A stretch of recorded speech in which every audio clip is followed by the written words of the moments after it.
This should not be fun. Fuck yes, it should. Somewhat surprisingly, Sawatari said nothing. Instead, he made a flying grab for Joey's jacket. The blonde snapped to a stop, but whirled around, sliding out of the garment as easily as if he'd been planning for it.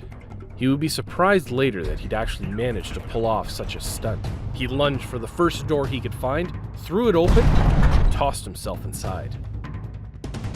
A figure stood in the room next to a desk. The figure stiffened, turned, and Joey thought he saw a tired, almost sad look on the figure's face before its hand lifted a pistol and aimed straight at him. It didn't look like he'd been lying in wait, but it also didn't look like he was surprised. Sorry. A lifetime of running on instinct was all that saved Joey Wheeler's life. And a lifetime of following Joey's lead without question was all that saved Tristan Taylor's. The blonde dropped, and Tristan dropped with him. The blast of gunfire made an earthquake in the hall, and Adachi Sawatari provided the aftershock as he roared and fell into the opposite wall, clutching a ruined shoulder. Joey caught a fleeting glimpse of the gunman's face and couldn't tell if he was disappointed or not. The man looked like he wanted to smile. You were supposed to shoot them, you stupid fucking doormat!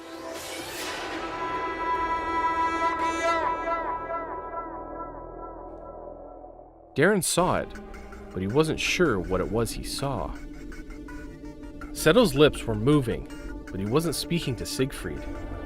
Somehow, he knew. Seto wasn't speaking to anyone, even himself. Darren frowned, suddenly fixated on his friend's face.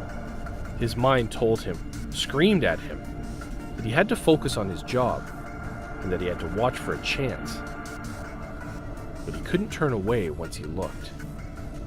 A war was breaking on Seto's face. He looked at once angry, frightened, sad, and crazy. The air Kaiba Gozaburo had built readjusted its aim, and Darren saw what it planned. And he thought, No. Oh Jesus, no, don't, Seto.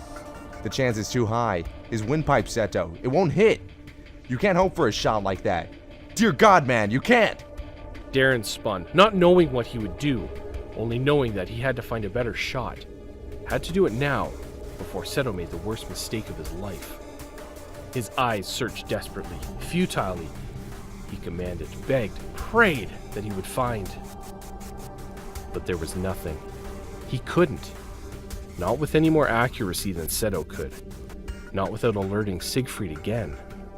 Crushing realization hit him, and he knew this was the only chance they had. There it is. You've decided, haven't you, Seto? Well then, take it, old friend. Do it. Let us find out what happens together, shall we? It took him a second to realize it hadn't come from either Kaiba's gun or Siegfried's. Honestly surprised for the first time, Siegfried von Schroeder's eyes widened, and he snapped his eyes to the side. Barely. Looked up at one of the 4 cameras in each corner of the ceiling. The movement was sudden and instinctive. Darren would have time to think later that that was what the man had been after. But those cameras, recording the entire sequence of events, had been his true motive. And that was why he looked. That was why he made his only mistake. Siegfried quickly realized what he had done and spun back to face his rival. Mokuba grunted as he was shaken roughly by the movement. He was too quick to see, too quick to understand. Nothing. And everything. Seto's eyes were as blank as death. Kaiba's lips curled. Siegfried's eyes went wide, feral, and for once, finally.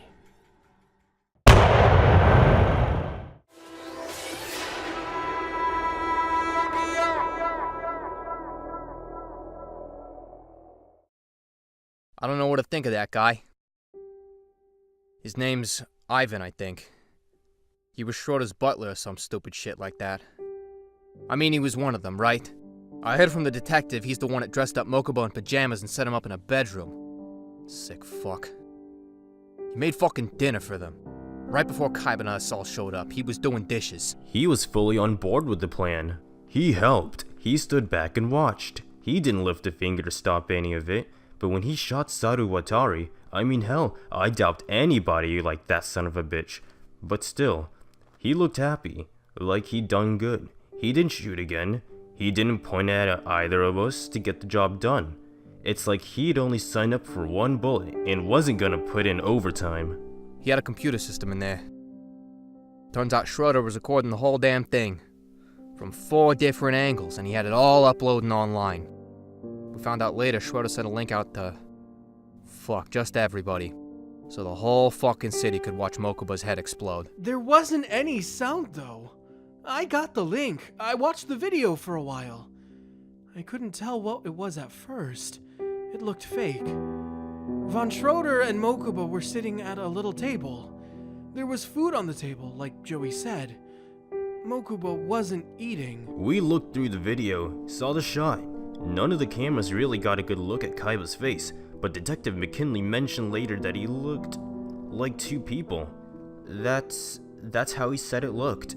The detective, he said it looked like he had 2 faces. He said that Seto looked like he was in a coma, but Kaiba looked cocky. But he said it was fake. It wasn't real confidence, you know? It was... Fuck. What was the word he used?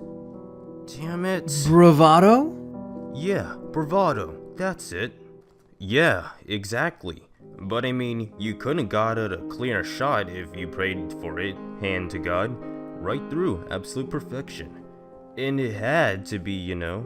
Anything less than Mokuba would have been, well, if Kaiba hadn't hit Schroeder where he did, Reflex would have let him shoot, and it all would have been over. But Kaiba hit him dead on. What did Detective McKinley call it? The dead man's switch? Impossible shot, seriously. But he did it.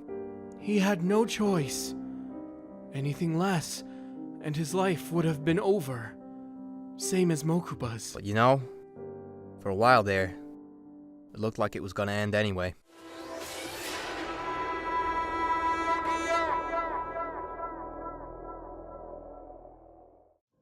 The world came back.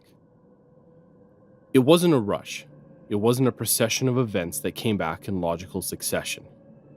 He didn't become aware of his surroundings gradually. He didn't have time to process each individual event as it came through. He didn't have time to gauge what happened. Everything slammed into him instantaneously. The damage he had set out to do was done.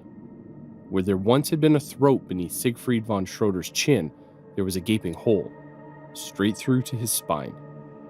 Death had occurred instantly. No suffering, no pain, no fanfare, and most importantly, no reflex. He was just gone. The enemy was gone. But now Seto watched, as if his memory were a projector and he were a simple observer, as he forced the sequence of events that had led to the conclusion to play out.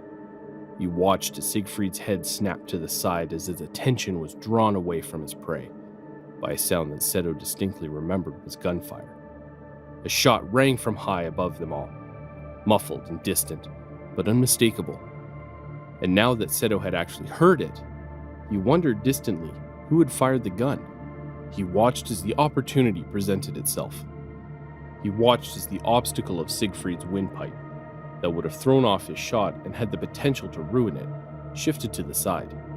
This was where instinct had run its course, and thought of any sort had ceased. He squeezed the trigger, and the flight began. The present returned to him, and he watched as Siegfried von Schroeder seemed to fold in upon himself. No longer a name or a face, but just a body. Just a heap of dead flesh, dead muscles, dead bones, dead threats. No longer worthy of even a name except corpse.